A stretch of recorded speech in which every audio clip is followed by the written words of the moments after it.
লিস্টটা যখন জমাই দেওয়া হলো তাহলে এত দেরি করে কেন? আমার কয়েকটা প্রশ্ন, এই তুমি নামগুলো দেখাচ্ছিলে তার মধ্যে কিছুক্ষণ আগে আরেকটা নাম বেরিয়েছে, শতাব্দী বিশ্বাস, নিউ ব্যারাকপুরের ভাইস চেয়ারম্যান স্বপ্না বিশ্বাসের মেয়ে। সবে তো শুরু হয়েছে, কারণ এখানে যে লিস্টটা যে বেরিয়েছে কয়েকটা প্রশ্ন উঠে আসছে। এক হচ্ছে যে লিস্ট বেরিয়েছে সেই লিস্টের ডিটেলস দেওয়া নেই, যে কোন স্কুল এবং কোন সাবজেক্টে পড়ানো হতো, কারণ এটাও একটা করাপশন। যেই ছেলেটি আর্টস নিয়ে বিএ ধরুন গ্র্যাজুয়েট করেছে আর্টসে, তাকে হয়তো সায়েন্সের টিচার করে দেওয়া হয়েছে। এটাও কিন্তু একটা সমাজের সাথে, আগামী প্রজন্মের সাথে একটা বিড়ম্বনা এবং প্রতারণা। সেই লিস্ট কিন্তু লিস্টের সাথে এটা দেয়নি, এবং এই লিস্টের সাথে সাথে যে বিষয়টা এখানে খুলে আসছিলেন, ভাই বলছিলেন একটু আগে, যে কেন বাদ গেছে তার কারণটা পাশে দিয়ে দেওয়া হয়। কারণ এখানে অনেকগুলো আছে। ওএমআর সিট থেকে প্যানেল টাইমিং, কারণ 1 বছর হয়ে গেলে প্যানেলের ভ্যালিডেশন নষ্ট হয়ে যায়। আফটার এক্সপায়ারি প্যানেল থেকে লোক নেওয়া হয়েছে, ওএমআর সিট দেওয়া হয়নি, টাইমলি দেওয়া হয়নি, এরকম অনেক বিষয় আছে। র্যাঙ্ক জাম্পিং, এই কারণগুলো যদি দিয়ে থাকতো তাহলে যে ভাই আজকে কনফিউজড যে কেন আমার নামটা বাদ গেল বা টেন্টেড লিস্টে চলে আসলো, তাহলে কিন্তু অনেক ইজি হতো কাজটা। কেন দেয়নি এটাও প্ল্যান মাফিক, যে আরেকটা যেন কেস ঝুলে থাকে। যেমনভাবে এতদিন ধরে এই লিস্ট যদি আজ থেকে 2 বছর আগে দিয়ে দেওয়া হতো, 2 বছর, তাহলে আজকে কাজটা অনেক ক্লিয়ার। আজকে যে পরীক্ষা 7ই সেপ্টেম্বর এবং 14ই সেপ্টেম্বর নেওয়ার, 2025-এ নেওয়ার কথা, সেটা 2023-এ নেওয়া যেত। আজকে সমাজে যে এতদিন ধরে এই শিক্ষক নেই, এই বিষয়টা তৈরি হতো না। শিক্ষকদের সাথে যে এই বিড়ম্বনা, অপমান, এখন তো ওই মাস্টারমশাইরা বলছে আমাকে মাস্টার বলবেন না, আমার নাম আছে, নাম ধরে ডাকুন, একদম প্র্যাকটিক্যাল।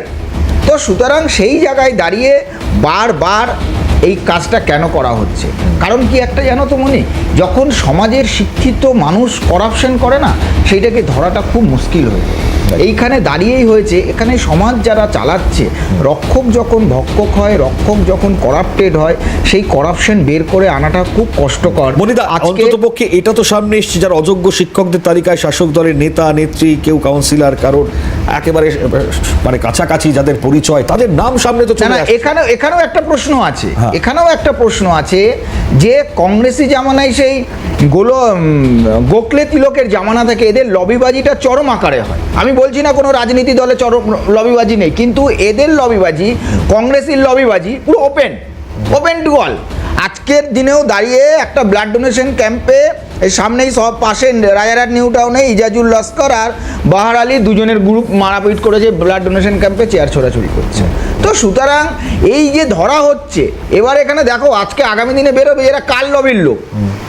হয়তো যাদের লবিটাকে ডাউন করে যাচ্ছে, আমি নাম নিচ্ছি না, এখানে সবাই পশ্চিমবাংলার লোক জানে যে টিএমসিতে কটা লবি চলছে, কার লবি স্ট্রং, কার লবি আগামী দিনে আসতে চলেছে।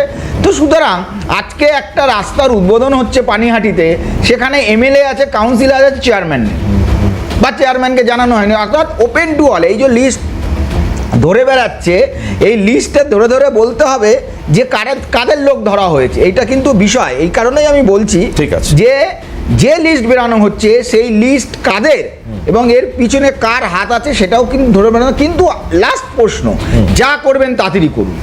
যখন লিস্ট বের করছেন বা এমন কিছু করুন যাতে ক্লিয়ার কাট হয়, এই লিস্ট আগামী দিনে আরো লিস্ট বেরোবে, নাম আছে তো লিস্টের পাশে লিখে দিন না।